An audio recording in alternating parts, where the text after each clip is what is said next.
자, 오늘 이 시간에는 역설의 그리스도, 자기를 부인함으로 구주가 되신 역설에 이어서 오늘은 두 번째 비움으로 채워가신 역설, 따라합시다. 비움으로 채워가신 역설. 네, 비움으로 채워가신 역설의 그리스도를 묵상하겠습니다. 오늘 설교의 근거는 여러분 보셨다시피 7절 말씀에 오히려 자기를 비워 이 구절에 근거한 주제입니다. 자기를 비워. 예수님은 자기를 완전히 비우셨다. 여러분, 비우는 거 이거 말처럼 쉽지 않습니다. 곳간도 채우고 통장도 채우고 사람도 채우고 마음도 채우고 생각도 채우기를 원하지 비우기를 원하는 사람이 어디 있나요? 그런데도 예수님은 철저하게 비우셨다, 완전히 비우셨다, 그렇게 설명하고 있습니다. 비운다는 것이 얼마나 어려운 것인지, 우리에게도 어려운 일인데 예수님에게는 얼마나 어려운 일이셨을까. 아시는 대로 여러분, 예수님은 능력자 아닙니까? 하나님의 아들이시잖아요. 그리고 예수님은 성공 경험이 많으신 분이에요. 자기 뜻대로 안 되는 것이 없으셨던 분이에요. 예수님 좋아해서 따르는 사람들도 많았어요. 생각하는 대로 마음먹은 대로 다 되시는 분이셨어요. 여러분, 자기 방식대로 살아서 성공한 경험이 많은 사람일수록 안 되는 것이 하나 있는데 그게 뭔지 아세요? 자기 생각을 비우는 거예요. 왜? 내 생각대로 다 됐는데 내 생각을 내려놓는다는 것이 절대로 쉽지 않아요. 계속 실패하는 사람은, 자기 생각대로 해서 안 되는 사람은 자기 생각을 내려놓고 자기를 비우는 것이 쉬울 수 있어요. 그런데 자기 생각대로 잘 되는 사람은 자기 생각을 비우고 자기 마음을 비우는 것이 굉장히 어려워요. 여러분, 예수님처럼 능력자가 어디 있나요? 하나님의 아들이시잖아요. 마음먹은 대로 생각대로 다 되시잖아요. 얼마나 예수님 좋아하는 사람들이 많아요? 얼마나 성공한 경험이 많으세요? 자기가 기도하면, 자기가 안수하면 다 벌떡벌떡 일어나고, 눈먼 자 보게 되고, 말 못하는 자 말하게 되고, 듣지 못하는 자 듣게 되고, 나사로야 나와 그러면 죽은 자도 나흘이 지났는데도 그냥 배로 동인 채 걸어 나오는 그런 모습이 수많은 사람들에게 보이셨어요. 그런데 예수님은 자기를 철저히 비우는 인생을 사셨다. 생각해 보세요. 진짜 어려워요. 진짜 어려워요. 어떻게 예수님은 그렇게 자기를 비우시는 삶을 살 수 있었을까? 요한복음 5장에 보면 그 비결이 나와요. 그 답이 나와요. 자, 요한복음 5장 한번 잠깐 찾아보겠는데요. 요한복음 5장. 자, 어떻게 성공 경험이 많으신 그 예수님은 자기를 비우는 인생을 살 수 있었을까? 예수님에게는 이런 마음이 있었기 때문에요. 자, 요한복음 5장 19절 말씀인데요. 자, 요한복음 5장 19절. 예수님의 고백 속에 이런 게 있어요. 자, 19절 시작. 그러므로 예수께서 그들에게 이르시되 내가 진실로 진실로 너희에게 이르노니 아들이 아버지께서 하시는 일을 보지 않고는 아무것도 스스로 할 수 없나니 아버지께서 그것을 아들도 그와 같이 행하느니라. 아무것도 스스로 할 수 없다는 고백을 예수님이 하셨어요. 그러니까 예수님이 지금까지 안전뱅이 고치고, 눈먼 자 고치고, 병든 자 고치고, 귀신 들린 자 고치고, 죽은 자 살리시고, 이 모든 일들은 자기 스스로 한 것이 아니다. 아버지께서 하시는 일을 보지 않고서는 아무것도 할 수 없고, 아버지께서 행하시는 그것을 아들도 행한다. 나는 스스로 판단하고 스스로 계획하고 스스로의 능력으로 하는 것이 아니다. 이것을 분명히 언급하시고 고백하셨어요. 여러분, 우리의 고백 속에 가장 멋진 고백이 뭘까요?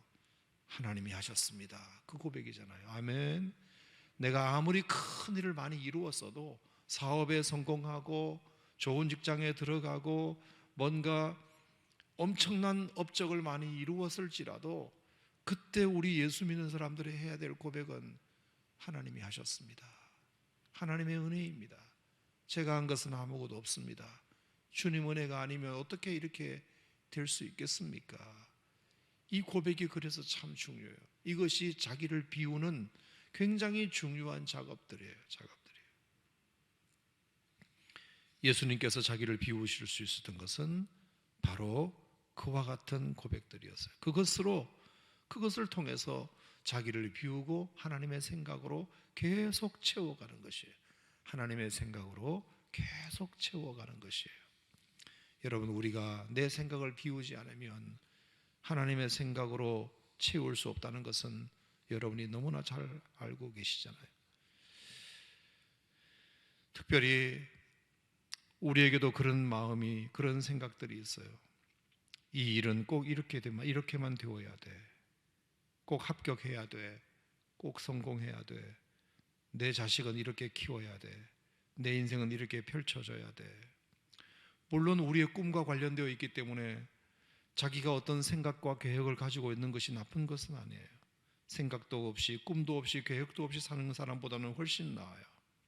하지만 문제는 무슨 일이 있어도 꼭 그렇게 되어야 돼. 그렇게 안 되는 것은 실패야. 그렇게 안 되는 것은 그건 용납할 수 없어. 그건 불행이야. 잘못된 거야. 우리가 어느 정도의 계획과 생각은 있을지라도 반드시 그렇게 돼야 돼. 그렇게 안 되면 나는 인생의 의미가 없어. 이 생각은 잘못된 것입니다. 잘못된 것입니다. 예컨대 아람 나라의 장군 나아만이 문둥병자였는데 높은 계급장 속에 감추어진 자신의 부끄러움을 누구한테 말도 못하고 감추고만 있었어요. 하지만 집안 사람들은 다 알잖아요. 근데 이스라엘에서 잡혀온 계집종 하나가 그런 제안을 하죠. 우리나라에 정말 훌륭하신 선지자 한 분이 계신데 우리 장군님이 그분에게 가서 안수기도 한번 받으면 나으실 것 같은데, 그렇게 말했는데 그 계집종의 말에 솔깃했을 정도면 나아만 장군이 병세가 굉장히 심각했던 것은 분명해 보여요. 그래서 그 말을 듣고 아람 나라 장군 나아만이, 자기는 지배국가고 이스라엘은 피지배 국가인데도 불구하고 자기 왕에게 부탁해가지고 이스라엘 왕에게 친서를 하나 써달라 부탁해요. 그리고 이스라엘에게 폐물도 들고 가요. 그리고 이제 이스라엘 왕이 그 글을 읽고 나서 선지자에게, 엘리사 선지자에게 부탁을 하죠. 큰일 났다. 저 지배국가의 왕이 나한테 친서를 보냈다. 당신 이거 꼭 좀 해결해라. 잘 손님 모시고, 장군이 오거든 잘 모시고 극진하게 대접하고 안수기도 잘 해줘서 꼭 병을 낫게 해서 보내라. 나만 생각에는 이 정도까지 조치를 취했으니 내가 누구인지도 알고 하니 적어도 나와서 맞이하고 차 한잔 대접하고 식사 대접하고 정중하게 내 몸에 손을 대어서 안수기도 해줄 거라고 뭐 했다? 생각했다. 하지만 가보니까 어떻더라? 코빼기도 안 보였다. 종이 나와서 문 밖에서 우리 주인님이 요단강에서 7번 몸 담그고 가라고 하십니다. 그 얘기를 듣는데 얼마나 자존심 상하는지. 아니, 내가 아무리 문둥병자이기로서니 그래도 나는 장군인데, 그래도 나는 이 나라를 한때 지배했던 나라인데, 그리고 우리 왕이 이 나라 왕에게 친서까지 보냈는데, 그리고 내가 주려고 폐물까지 가져왔는데 어떻게 나를 이렇게 취급하느냐. 이 생각이 너무나 나아만 장군의 자존심을 상하게 했습니다. 더군다나 열왕기하 5장 11절에 보면 내 생각에는 저가 나를 맞이하여 안수해 줄 알았는데 어떻게 이럴 수 있느냐. 여러분, 나아만 장군의 마음속에는 무슨 생각이 가득했죠? 자기 스케줄, 자기 계획, 자기 시나리오가 딱 있었어요. 그리고 그것대로 안 되면 용납이 안 되는 거죠. 자기 생각이 옳은 줄 알았어요. 또 듣고 보면 그게 말이 맞기도 해요. 다 상식적으로 그 말이 맞는 것 같기도 해요. 여러분, 참 쉽지 않은 것 같아요. 우리는 다 나하만 쪽에 있지 엘리사 속에 있지 않아요.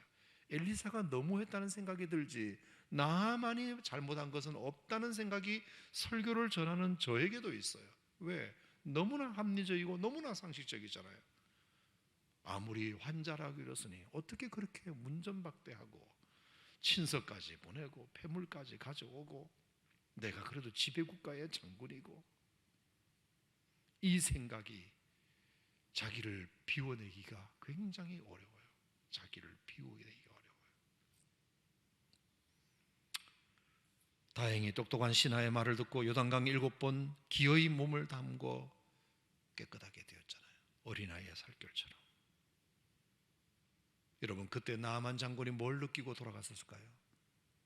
자존심 상하고 내 계획대로 안 되고 내 뜻대로 한 번도 안 된 적이 없는 사람이고 마음만 먹고 명령하면 다 되었던 나이지만 그것이 꼭 내 생각대로 되는 것이 전부는 아니구나. 내 생각보다 하나님의 생각이 더 우위에 있구나. 그것을 깨닫는 계기가 되지 않았을까. 사랑하는 성도 여러분, 결국에 하나님이 우리에게 자꾸 자기를 비우라고 말씀하시는 이유는 나를 비워야 주님으로 채워질 수 있기 때문이에요. 그래서 나았어요. 그러므로 여러분, 때로는 내 생각대로만 되어야 한다는 생각, 반드시 이 일은 이렇게 처리되어야 한다는 생각, 그 생각을 내려놓을 필요가 있어요. 내려놓으면 편해요. 오히려 더 좋은 일이 생길 수도 있어요. 물론 우리 몸 안에 있는 노폐물도 다 비워내는 것도 어려운데 어찌 내 안에 있는 욕망을 비워내는 일이 쉽겠습니까마는, 그럴 때 자유가 있고 그럴 때 행복이 있고 그럴 때 기적이 있어요. 제가 좋아하는 짐 엘리엇의 말 중에 참 좋은 말이 하나 있어요. 결코 놓쳐서는 안 되는 것을 얻기 위하여 언젠가는 놓을 수밖에 없는 것을 포기하는 사람은 절대로 어리석은 자가 아니다. 따라합시다. 결코 놓쳐서는 안 되는 것을 얻기 위하여 언젠가는 놓을 수밖에 없는 것을 포기하는 사람은 결코 어리석은 자가 아니다.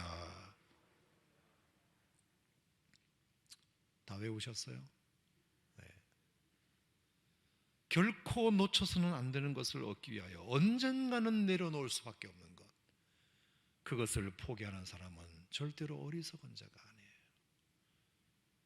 우리가 하나님 앞에서 자신을 비운다는 것, 주님처럼 그런 능력자가 하나님의 아들이시고 성공 경험이 많으시고 사람들 다 나를 좋아라 하고 손대는 것마다 안 되는 것이 하나도 없는 예수님조차도 자기를 철저하게 비우면서 주님의 생각으로 채워가기를 원하셨던, 그것이 결국에 자기의 겸손을 유지하는 방법이고 그 성공을 지속할 수 있는 방법이에요.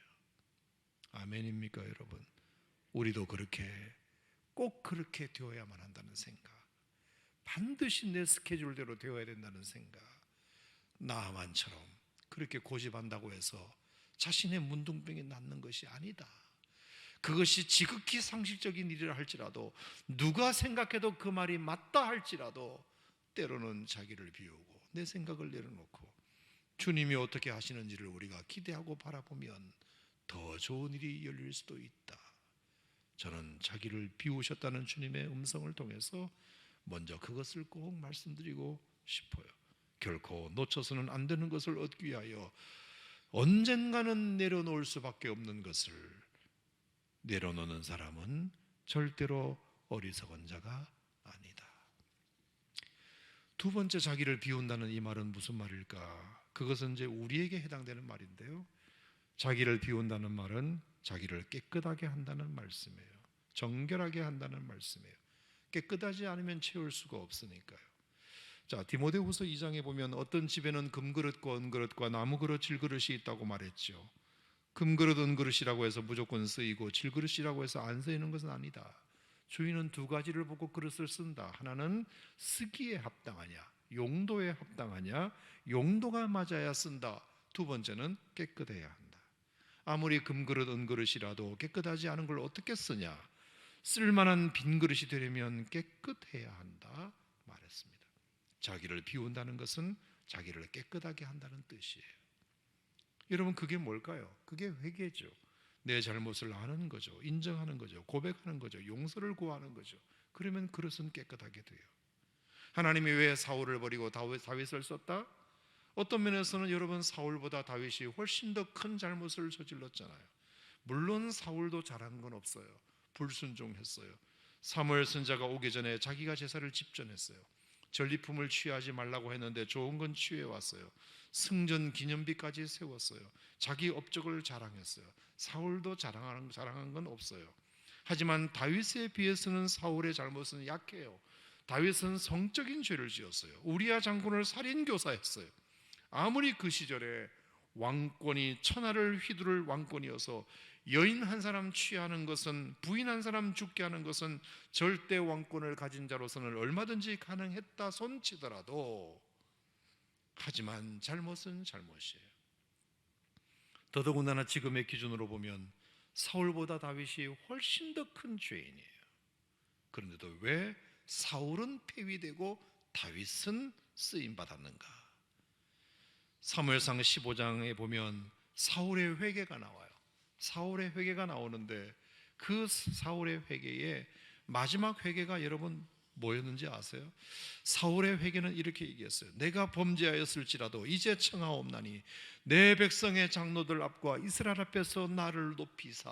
그런 고백이 나와요. 내가 범죄는 했지만, 내가 죄를 지은 건 맞다. 하지만 내 백성과 장로들 앞에서 나를, 내 체면 좀 살려달라. 내가 죄는 지었지만 내 체면은 좀 세워달라. 여러분, 이것을 어떻게 우리가 온전한 회개라고 말할 수 있어요? 자기를 비워냈다고 말할 수 있나요? 어쩌면 하나님 마음에는 이 태도가 더 걸렸을지 몰라요. 그런데 다윗은 여러분이 아시는 대로 시편 32편에 내 허물을 여호와께 자복하리라. 주께 내 죄를 아뢰고 내 죄악을 숨기지 아니하리라. 물은 나는 내 죄가를 아오니 내 죄가 항상 내 앞에 있나이다. 하나님이여, 내 속에 정한 마음을 창조하시고 내 안에 정직한 영을 새롭게 하소서. 하나님께서 구하시는 제사는 상한 심령이라. 등등. 하나님의 수술대 앞에 벌렁 누워버려요. 하나님, 나 수술해야 돼요. 나 도려내어 주세요. 나 고쳐주세요. 나 치료해 주세요. 하나님의 수술대 앞에 완전히 벌렁 누워서 자기를 완전히 뜯어 고쳐달라고 다윗은 그렇게 했기 때문에 사울보다 어쩌면 더 큰 죄를 지었음에도 불구하고 하나님이 다윗을 용서하셨다. 누가복음 18장에도 보면 바리새인과 세리의 기도도 마찬가지예요. 지금은 우리가 바리새인 하면 굉장히 우습게 여기지만, 솔직히 미안한 얘기지만 여러분들은 바리새인처럼 그러면 살아봐라 그러면 절대로 못 살아요. 당시 바리새인은 의인의 대명사였고 토색, 불의, 간음죄 같은 것은 말할 것도 없고 일주일에 정기적으로 2번씩 금식하고 정확하게 11조도 드리는 사람이었다고 되어 있어요. 경건하고 율법을 날마다 읽고 우리나라 독립군처럼 민족 해방을 꿈꾸며 자기 민족을 사랑하면서 얼마나 바르고 정직하게 살려고 애썼던 사람이었는지 몰라요. 바리새인들이 그런 사람들이었어요.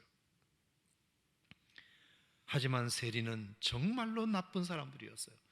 사람들의 멸시받기에 마땅한 사람들이었어요. 자기 민족의 등을 쳐서 늑탈한 돈으로 생계를 이어가던 사람이었어요.